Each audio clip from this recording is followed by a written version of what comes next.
তুমি তুমি চিন্তা করো না বড় মা, ওরা তো পরিবার। মৈনাক সায়না তো আমার কাছে রাহুল কুনাল কিয়ারার মতোই, ওদের আমি দেখে শুনে রাখবো, তুমি একদম চিন্তা করো। বালমা, তুমি নিজের হাতে একজন অপরাধীকে শাস্তি দিয়েছ, অপরাধ শেষ করেছ। বিশ্বাস করো, সায়না মৈনাক যখন এই কথাটা জানতে পারবে, they will be very proud of you. দেখো তুমি, আপনার বিচার তো আইন করবে, কিন্তু তবুও আমরা আমাদের ডিপার্টমেন্টের তরফ থেকে পুরো চেষ্টা করব যাতে আপনার শাস্তি কিছুটা হলেও কম হয়।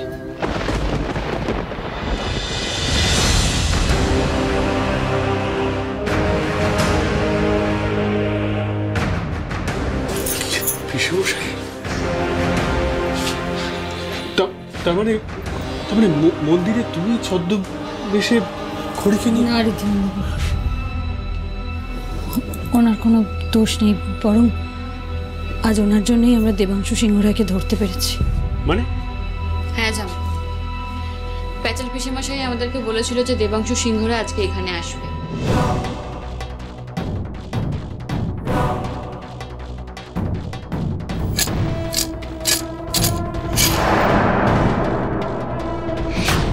প্যাচাল পিসেমশাই?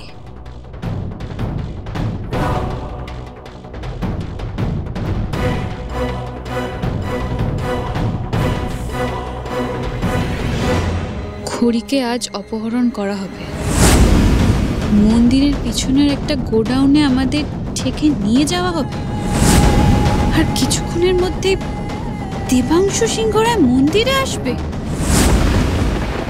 উনি আমাকে মন্দির থেকে কিডন্যাপ করার শুধুমাত্র অভিনয় করেছিলেন, আমি জ্ঞান হারাইনি, আই ওয়াজ ওয়াইড অ্যাওয়েক। তুমি এখন অজ্ঞান হওয়ার ভান করে পড়ে থাকো খড়ি, খুব সাবধান, যে কোনো সময় দেবাংশু সিংহ রায় চলে আসতে পারে। হ্যাঁ, কিন্তু আপনি? আমি পিসেমশাই, প্যাচাল পিসেমশাই। তুমি চিনতে পারছো না? আমার গলা শুনে বুঝতে পারছো না? হ্যাঁ, আমি অনেক অন্যায় করেছি খড়ি, অনেক পাপ করেছি, তুমি আমাকে ক্ষমা করে দাও, আমাকে শেষবারের মতো বিশ্বাস করো খড়ি।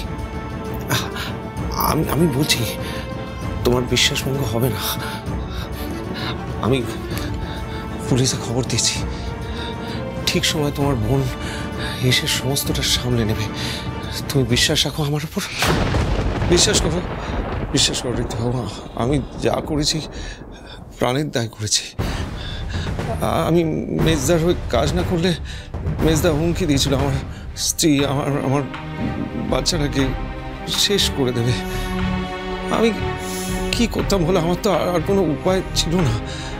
আর যখন মন্দিরে তোমাদের সকলকে একসঙ্গে দেখলাম, তখন আমি ভাবলাম এটাই আমার শেষ সুযোগ, এই অন্যায়ের জাল কেটে বেরোবার শেষ সুযোগ। আমি সেই জন্য এরকম একটা প্ল্যান করেছিল। আমার কোনো দোষ নেই, তোমরা বিশ্বাস করো, আমি সত্যি দোষী নই, আমাকে ক্ষমা করে দাও ঋতুবাবু, আমাকে। পিসেমশাই কিন্তু খড়িকে বাঁচিয়ে অনেক বড় সাহায্য করেছে আমাদের, তাই আমারও কিন্তু মনে হয় যে এবারে পিসেমশাইকে ক্ষমা করে দেওয়া উচিত।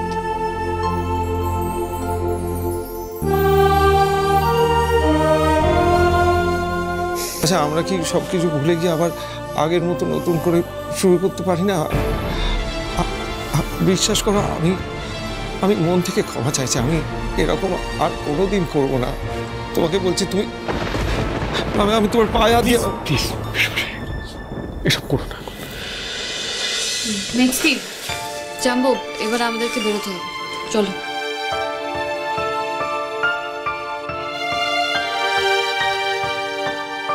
প্যাচাল পিসেমশাই, আপনিও চলুন আমাদের সাথে। হ্যাঁ, আমার খুব খিদেও পেয়ে গেছে, চলো। বনি, আমার খুব খিদে পেয়েছে। তো আপনি খেয়ে নিন, আমাকে বলছেন কেন? না মানে, আমরা একসাথে পুজো দিলাম আর আমি একা একা খেয়ে নেবো, সেটা কি ভালো দেখায় বলুন? নিন, আপনি নিন।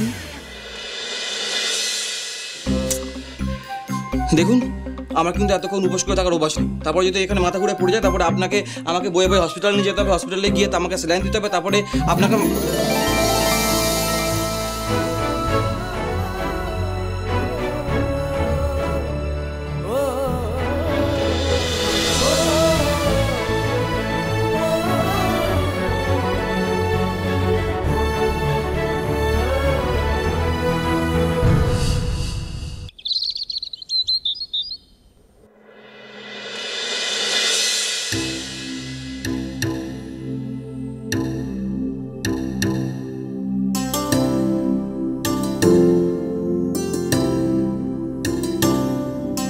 I know it's easier said than done, তবে যেটা হয়ে গেছে সেটা তো আর রিভার্স করা যাবে না। আমি শুধু তোদের এটাই বলবো যে এগুলো সব ভুলে গিয়ে তোরা নতুন করে জীবন শুরু কর। ভাই আমি তো হসপিটাল পেশেন্ট এইসব করতে করতে আবার ঠিক বলেই যাবো হয়তো সবটা, কিন্তু আমার চিন্তা হচ্ছে সায়নাকে নিয়ে। আসলে ও তো একটু বেশি ইমোশনাল, ও কিভাবে সবটা মানিয়ে নেবে আমি জাস্ট কিচ্ছু বুঝতে পারছি না। ওকে খুশি রাখার দায়িত্ব আমাদের। আমি ডিসাইড করেছি যে ও আজ থেকে আমাদের অফিস জয়েন করবে। কিন্তু দাদা ভাই, আমি তো অফিসের কোনো কিছু সেভাবে কখনো সামলাইনি। আমি আছি তো শায়না, ডোন্ট ওয়ারি, আমি তোকে বিজনেসের সব কাজ শিখিয়ে দেবো। ওকে, বলছি দোলের জন্য আমি লিস্টটা বানিয়ে দেবো।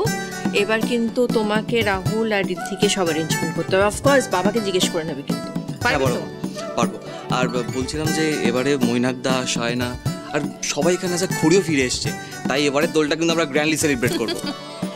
একদম একদম, এতদিন পরে একটা উৎসব হবে বাড়িতে। হ্যাঁ, আমরা সবাই মিলে হই হই করে সেলিব্রেট করবো না? দারুণ মজা হবে, জমজমাটি মজা হবে, তাই না বাবা? হ্যাঁ নিশ্চয়ই। আলোচনা তো হবে, কিন্তু সেই আলোচনার আসল লোকেরা কোথায়? ঋদ্ধি, খড়ি, তারপর ছোট বৌমা, ছোট কুকি, কাউকেই তো দেখছি না। বাবা এসে গেছি অ্যারেঞ্জমেন্টস করার জন্য, আমরা একদম রেডি। বলো তুমি কি করতে হবে। হ্যাঁ, আমি না কুণালকে বলেও দিয়েছি ওই ভালো ভালো সুন্দর সুন্দর ফুলের গন্ধমালা, হার্বাল আবির হয় না, ওগুলো নিয়ে আসতে। আর শুধু আবির কেন, আমি আর কুণাল স্পেশালি অনেক কিছু অ্যারেঞ্জ করবো। শোন, এদিকে কথা আছে। স্পেশালি অ্যারেঞ্জমেন্টস না করলে তোর আবার দোলটা ঠিক প্রপারলি সেলিব্রেট করা হবে না, তাই না?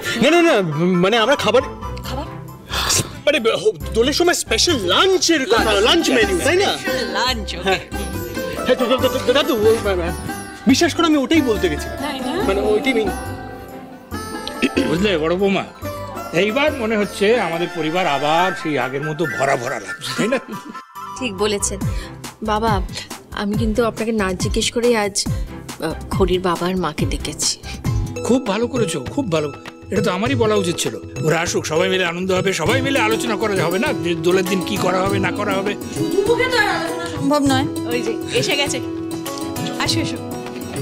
ছোট বিমনি, রান্নাঘরের কুকিজগুলো আছে, আমি দেখছি। যা বলছি, শুধু মুখে তো আলোচনা হওয়া সম্ভব না, তার জন্য তো চা লাগবে। এই নাও।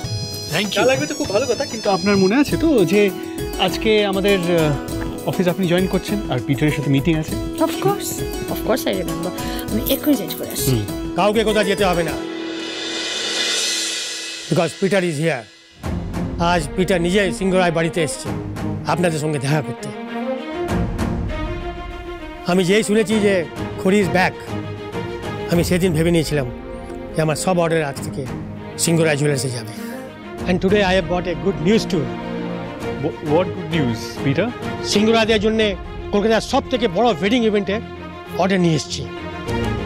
আমি চাই এই ইভেন্টের সমস্ত দায়িত্ব সিংহরায় জুয়েলার্স নিক। Thank you so much, and will do wonders. মানে আমরা সবাই মিলে, ভাই বোনেরা মিলে উইল জাস্ট ডু ইট। আমি না শুরু থেকেই জানতাম আমি খুব লক্ষ্মীবন্ত। আমি এই বাড়িতে পা দেওয়ার পর থেকেই দেখেছো কত কি হচ্ছে। এত বড় একটা অর্ডারও পাওয়া গেল। অত হেসে লাভ নেই। ব্যাপারটা আমার খুব অদ্ভুত ঠেকছে। আমি তো এটাই বুঝতে পারছি না যে মিস্টার পিটার অর্ডার দিতে হঠাৎ এই বাড়িতে এলো কেন। আপনি যা ডিজাইন চাইবেন এক্স্যাক্টলি তাই পাবেন। I ensure you that. তোমাকে ভরসা করি তো অর্ডারটা দিচ্ছি খড়ি। All that is fine, but বিয়েটা কার? মানে কোনো বিজনেস টাইকুন না কোনো মিনিস্টারের? See for your self.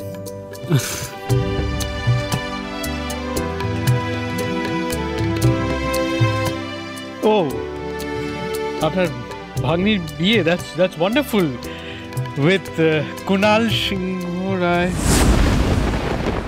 Yes, আমার ভাগ্নির সাথে সিংহরায় বাড়ির ছোট ছেলে কুণালের বিয়ে দেবো আমি।